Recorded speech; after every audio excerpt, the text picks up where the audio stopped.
I'm Alexander Alec, and this is the Foxfire Podcast, where we explore shamanism, safety, and culture.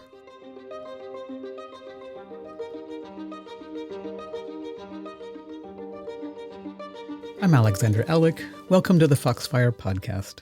Today, I'm here with Annika Berman, and in this episode, we will be talking about shamanic practices, what they are, why we do them, what are the responsibilities of sharing them, and also when is a good time to start and when is it better not to begin. Hello, Annika. Hello, Alexander. So we've been busy with some listener feedback and want to thank everyone who's taken the time to contact us. We'll be answering your questions as we go along, so please keep sending them in. For today's theme, let's talk about practices. Can we start with some myth-busting? I would love to. I love to do myth-busting. Okay, then here's one of my favorites. If you do shamanic practices, are you a shaman? Okay, well, to answer that, let's first look at a few different paths within shamanism, and then we can look at the practices on those paths. Does that sound okay? Yes, that sounds great. Okay, well, the first path I want to talk about is the path of the initiated person, and I would say that this is really the one that most people, without knowing it, are probably looking for within shamanism.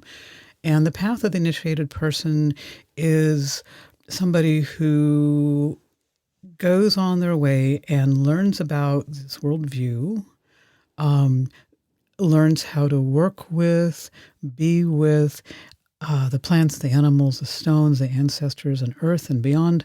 And I would say really learns the rules, if you will, outside or that exist outside of just the human realm. So you're looking at a bigger worldview and you're looking at how to operate within that bigger realm, how to live in harmony, how to live in balance, how to communicate. But not, when I say communicate, I don't mean this in such a way of what we think of shamanism of really going in and out of trance, but more of how to communicate as far as like making really pretty or beautiful places for your ancestors, taking care of places on the earth and honoring, let's say, the earth spirits, or honoring the cosmic spirits. So that's how I would define initiated person. I think a lot of people are very interested in that. When I was first working, for example, people would ask me if I could initiate them. And, well, the quick answer is probably no.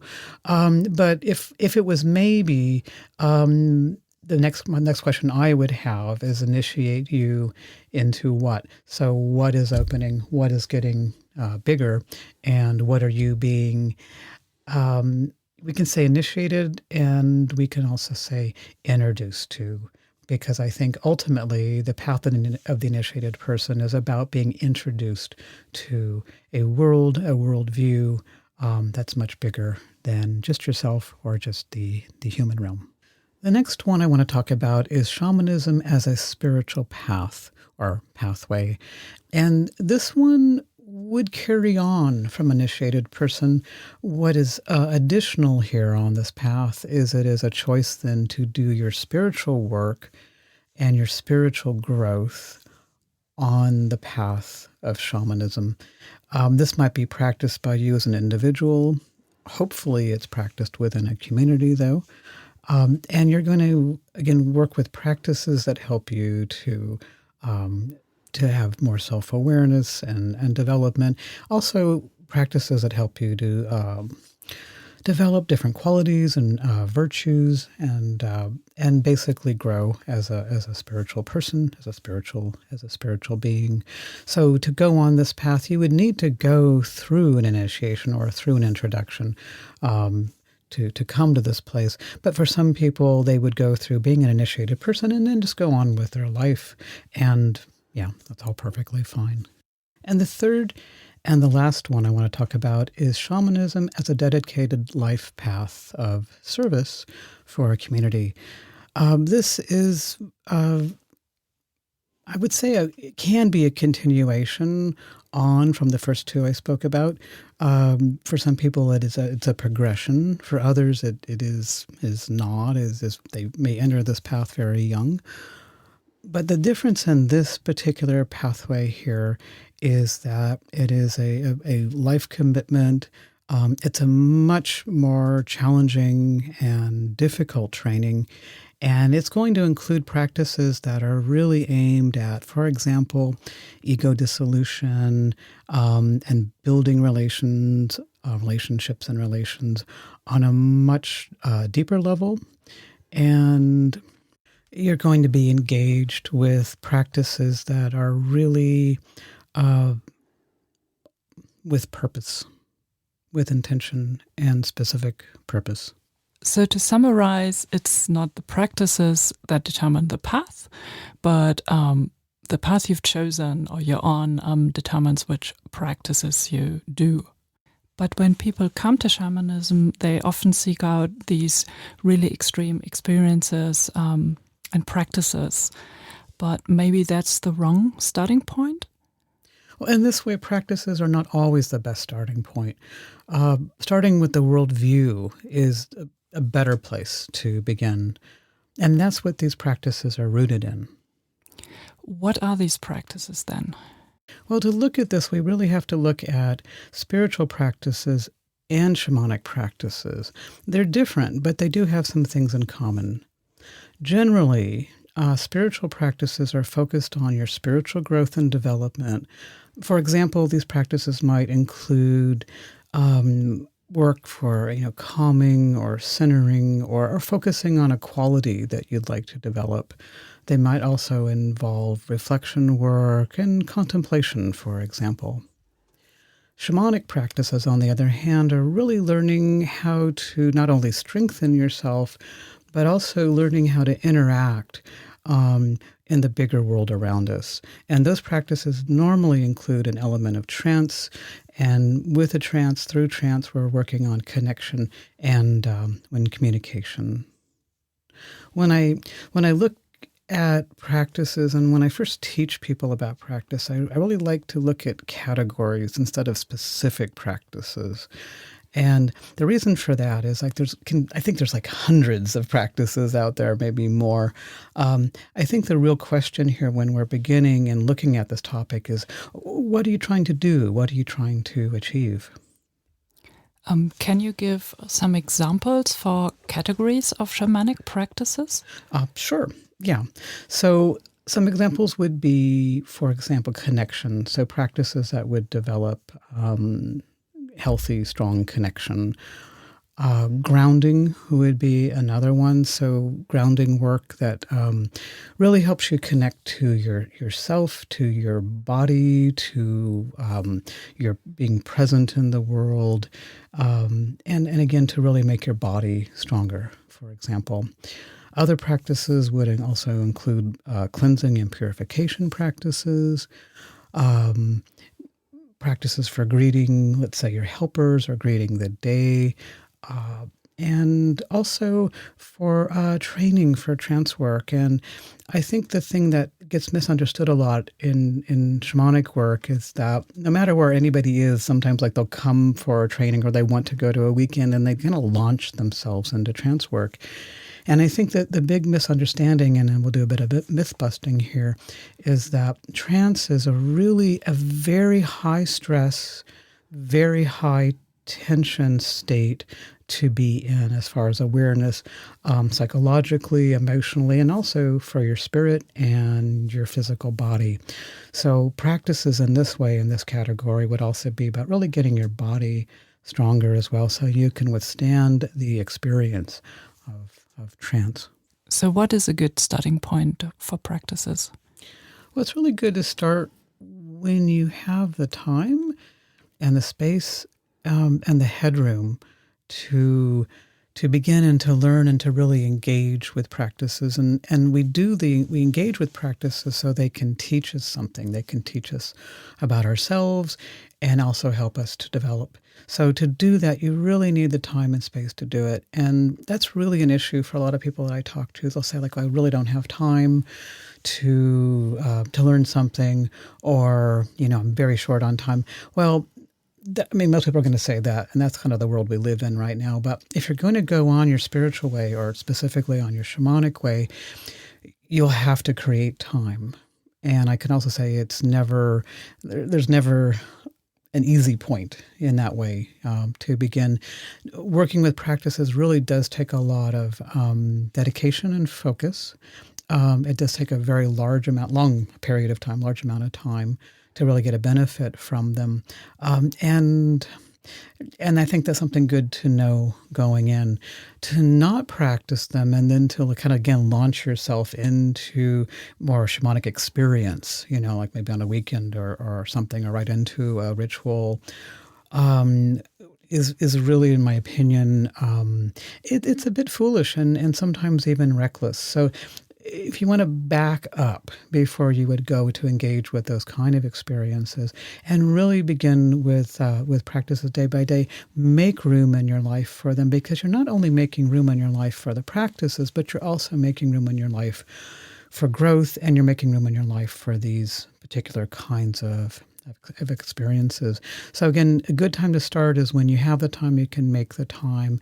And also really, again, have the headroom, because a good thing to do also when you're working with practices is, to do reflection work with them, and also maybe some journaling or drawing or writing in a way that you like to do, that will kind of help you keep track, of how things are going. We're really funny, we'll tend to forget things, like get kind of a spiritual amnesia, if you will. Oh, yes. How much we've grown. It's really easy to say, like, oh, I don't think I've really changed much. And that way it's really good to look back into your journals or however you're writing things. I like to do a bullet journal myself because I don't like to write so much, but I like to capture things, and I would say in a few words or maybe a sentence or two, and that's really helpful. I think what I want to add here is the time to not start practices is a time like if you're in a crisis point. And the reason for that, it seems counterintuitive, right? But because you're like, I'm in a crisis point and I really need, I need some grounding, or I need connection, or better communication. The thing is, when you're in a crisis point, you're probably already in a unstable place. Maybe things in your life are shifting around, or something has changed. It's been a big loss, or maybe you've had to move, or change jobs, or something like this, or sick. And during those times, those are the things you really need to take care of and put your focus on to. Spiritual practices, and again, really specifically shamanic practice, are something that really take a lot of time and focus and energy. So a crisis point would be a time to not begin. When you begin in a time, again, when you have space to work, you'll have the benefit during times that are could be crisis. It doesn't even have to be crisis, but those times that you need extra support, or again, there's changes, or things are a bit not so stable or sure in your life. Those are the times that we go back to these practices, like grounding or cleansing and things like this, and they help us. They help kind of keep the boat upright, if you will. They kind of help support us and keep us going. Again, they can only do that if they already exist, and they're already something that's stable in your life. Can you share some shamanic practices? I think what I'd like to do is actually share two categories, and those categories are grounding and centering. And I've already mentioned a little bit about grounding, but to kind of go a little bit further into it. So a grounding practice would be a practice, again, that can really connect you to body, to earth, to presence and focus, and it really, I would say, really being here, being present. I think the caveat I want to add here is a lot of times people will think about grounding specifically to earth, so they'll like to say, like, go out and walk on the earth, or go for walk in the forest. And that's not bad advice. That's actually quite good. But I want to open that a bit and say that from my experience, people tend to, myself included, ground to different elements. And so I would really look at not only practices that would connect you to earth, but also maybe connect you to water, one of my favorites. Fire, for example, I know one of your favorites, and for some people, they get very grounded when they have the experience of like the wind blowing around them, for example, like that.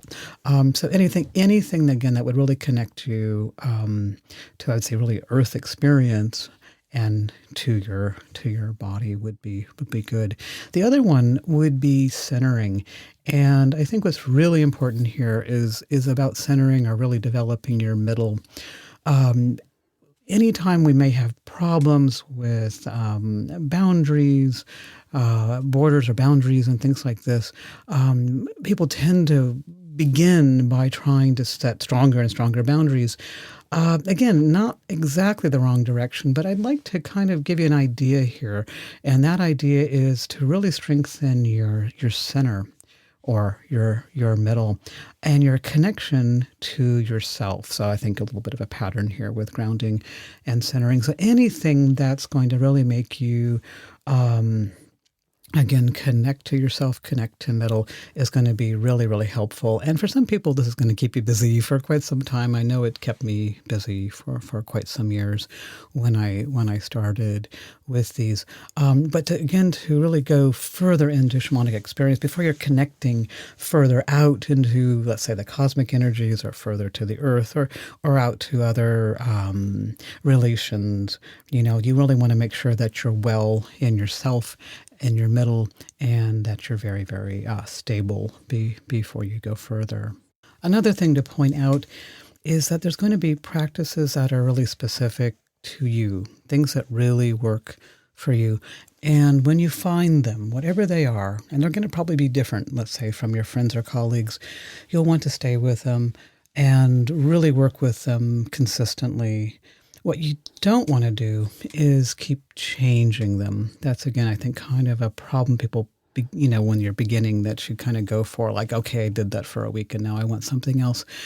I understand the impulse for sure. Like, okay, I've already done that. Give me something new. But if you can resist that impulse and really stay with that practice that is helping you, whatever that grounding or centering practice is, and stay with that, over months or possibly years, it will give you depth and really help you to ground, help you to center, and help you to stay stable. So you're not giving out a specific practice? Well, I'm not. And I think it's important for me to explain why. When I do give out practices, it's only because I know someone over a period of time. I know where they are in their lives, where they are pretty much in their growth. I mean, as much as anybody can know where someone else is in their growth. And I will screen them to make sure that it's the right practice and it's also the right time to engage with it. If you come to these things at the wrong time, even if it was really helping your best friend, it can actually, it can go in the wrong direction, and it might not be something that supports you. It actually might be harmful for you. And there is an element also of responsibility. And when I share something or give out a very specific kind of practice, then as a teacher, I'm taking on the responsibility of having shared that practice, not only to the person that I'm sharing it with or giving it to, but also responsibility back to my teachers who shared that practice with me. I think that's really, really important. And a lot of times it gets lost in the mix. We can kind of pick these things up, and it's new and it's exciting and all. But if we don't honor where they've come from, and we don't honor them also by where they continue on to, that's not good. And people really need to know. They need to know their lineage. They need to understand why they're being given that practice at that particular time, what it might do for them, what the side effects might be, when to stop, if there are those kind of side effects or adverse events may happen. So I think it's complicated in that way. So that's I think really why I don't want to give out something, sadly, especially on a podcast. You'd recently mentioned a story to me. I think it was about getting a practice at the wrong time. Was that? Oh yes, that's right. That was the Kumniya, or it's called Tibetan yoga, and I did that I think about 20 to 25 years ago, and it's actually a work with the subtle energy bodies. That's how it's framed in Tibetan medicine, and it's very subtle. You sit very still, and then you do some very subtle movements. And I was absolutely bored. I couldn't feel it was doing anything. It felt really, just boring and horrible. And looking back, I just recently started a standing practice, which is very similar, which is also working with our own energy. And I'm absolutely fascinating. I'm absolutely entertained. It's wonderful. And I think the big difference is that 25 years ago, I actually didn't have a concept so much of these energy bodies or energy, my spirit. And I also couldn't feel it. I didn't have the practice to feel what was going on. And I think, or the experience to feel what was going on. And I think that's a big difference.